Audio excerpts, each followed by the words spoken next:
Agora falando do outro polo, né? Falando de outro sintoma nessa jornada de sintomas dos pacientes oncológicos, que é a constipação, que é o intestino preso. A causa disso é multifatorial. Nós somos seres que não fomos feitos para ficar parados. O imobilismo, o paciente acamado pela própria doença, pela doença óssea, isso não movimenta o intestino. O intestino ele precisa que a gente ande para esse intestino movimentar e a gente consiga evacuar. Então esse é um fator de risco importante para gerar constipação. E além disso, a gente tem efeitos da quimioterapia. A quimioterapia pode gerar efeitos de constipação. A gente tem a vincristina, o Taxol, que é a quimio branca, muito utilizado em câncer de mama, o Docetaxel também utilizado em câncer de mama, de próstata. São medicamentos que normalmente cursam com constipação, com o intestino preso, certo? E além disso, o paciente, ele pode, por causa de quadros álgicos decorrentes das doenças, estar usando opioides. A gente fala da codeína, do tramal, da morfina. Esses remédios, os opioides, eles geram uma perda de peristalse, geram uma constipação. Então tem aquela velha frase famosa, a mão que prescreve a morfina, o opioide, também prescreve o laxativo, né? Também prescreve uma medicação que vai ajudar o paciente a evacuar. É muito triste nessa jornada do paciente, quem já enfrentou isso com algum paciente ou de um familiar próximo, o paciente não conseguir evacuar, chegar no ponto de formar um fecaloma, de formar aquelas fezes endurecidas, que ele tem que ir pro hospital, fazer um monte de medicamento pelo reto, doloroso, que gera sofrimento, é incômodo, é inconveniente, o paciente sente vergonha. É uma situação que dá para evitar usando os tratamentos convencionais, habituais, pra gente evitar esses tipos de internações, tá certo? E outro medicamento muito comum na nossa prática, que gera constipação e às vezes a gente esquece, é o Dacetrona. É o Vonal, né? O Ondif, dependendo da indústria. Mas o Dacetrona é uma medicação que é muito comum para controle de náuseas e que, se usado de uma forma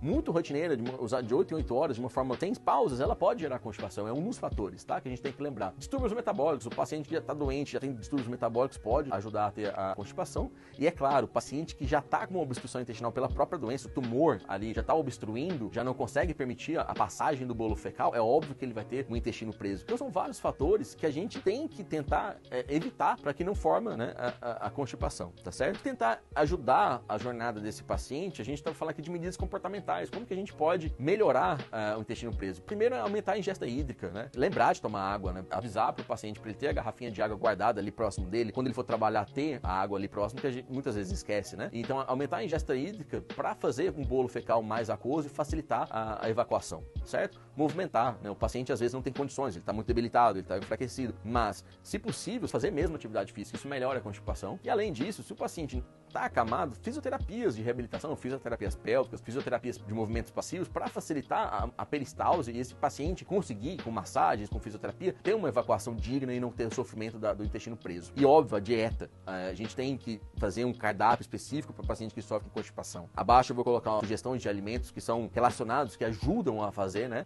Que ajudam a soltar o intestino, né? Então a gente vai ter as frutas laxativas, de preferência fazer uso com casca ou bagaço, alimentos integrais, leguminosas, o leite, né? A gente falou na diarreia, evita o leite, aqui a gente está falando o contrário, realmente para facilitar a evacuação, leites derivados, legumes e verduras cruas. Então são várias listas de medicamentos que a gente pode sim ajudar de uma maneira não medicamentosa a controlar a constipação. E aqui eu trouxe algumas classes de medicamentos, isso aqui é só para vocês entenderem que a gente tem diversos arsenais de medicamentos para evitar que tenha constipação. Então no primeiro caso aqui nós temos os remédios osmóticos, que de maneira simples, a gente está usando uma comunicação aqui voltada para o paciente, é um remédio que vai puxar água para dentro do intestino, não formar aquelas fezes duras, facilitar, né, que as fezes sejam evacuadas, né? Então a gente tem classicamente a lactulose, que é aquele remedinho doce, que às vezes o paciente reclama um pouco do gosto, né? A lactulose tem esse efeito osmótico. A gente tem o polietileno glicol, que é comum naquela formulação do Movalax, que a gente usa em sachês, né, que a gente pode usar de 1 a 2 sachês por dia. A gente dilui numa água, normalmente tem um gosto de limão, tem outras formulações que tem gostos de laranja, mas enfim, de uma forma mais palatável para o paciente conseguir tomar isso aí a 1 a 2 vezes por dia no mínimo, tá? A lactulose, como tá escrito ali na tabela, a gente pode usar mais ou menos 15 ml de 2 a 3 vezes por dia, tá certo? E o hidróxido de alumínio também tem essa mesma função, que a gente usa de 30 a 60 miligramas por dia. Fora os laxativos osmóticos que a gente usa, para vocês entenderem, de uma forma rotineira. O paciente que tem uma quimioterapia que gera muita constipação, como o Taxol, que eu coloquei acima, o Docetaxel, ele pode usar isso de uma forma rotineira, para tentar, obviamente, ele só vai parar se começar a ter diarreia, assim, inverter o quadro, né? Não existe como a gente prescrever uma dose, aqui um ato prescritivo de falar que essa dose vai servir para todo mundo, né? Então a gente começa com o osmótico. De primeira opção é o polietileno glicol, que é o que está anotado ali, que a gente conhece em algumas formulações como o Movalax, que é um tratamento que não tem grandes efeitos colaterais, um remédio simples, né? Não tem um preço exorbitante, que facilita a vida do paciente. Quando isso não resolve, a gente tenta usar outros medicamentos, como os irritativos. O que é irritativo? Ele vai estimular nosso plexo, nossos neurônios do intestino a movimentar. Isso é muito comum com o bisacordil, o famoso lactopurga. A gente tem o lactopurga, tem o picosulfato de sódio, tem o CN. Então tem algumas formulações que a gente usa, né, para tentar fazer essa otimização do cuidado. E é muito importante que esses remédios, por exemplo, o bisacordil, não necessariamente a gente precisa usar todo dia um remédio irritativo que pode dar cólica. Então a gente tenta usar primeiro, que eu falei, os osmóticos. Mas quando a gente usa o Bisacodyl, a gente já prescreve pro paciente, né, já orienta ele a comprar um Buscopan, né, um Buscopan, um remédio simples para você ter na bolsa também, já que de hora que vinha a cólica relacionada a um medicamento irritativo que vai fazer o intestino movimentar, vai irritar o intestino pelo plexo, ele vai fazer várias alterações, movimentações, para que você não sinta dor. E outros remédios mais simples também, o lubrificante. Tá no nome, né? É um lubrificante que ele vai reduzir o atrito das fezes com trato gastrointestinal. Isso a gente tem os óleos minerais da vida, diversas formulações farmacêuticas para isso, e que vão ajudar a diminuir o atrito e facilitar a evacuação. E em casos mais graves, que os remédios orais não tiveram um surgimento de um efeito adequado, a gente vai para os supositórios, que são as medicações que nós colocamos via retal. Tem um supositório de glicerina, que muitas vezes é usado de forma domiciliar, de uma forma simples, que a gente orienta, né? O paciente está 3, 5 dias sem evacuar, vamos tentar usar o supositório para que isso não forme um fecaloma, não forme umas fezes endurecidas que precisa fazer uma quebra de uma forma mecânica, de uma forma dolorida, né? Então a gente usa esses supositórios, né? A gente pode usar uma unidade a cada de 3 em 3 dias para facilitar, principalmente naquele paciente acamado, que a gente sabe que ele não está conseguindo evacuar da forma correta. E quando chega no hospital, quando tá com obstrução ali em região baixa, a gente tem os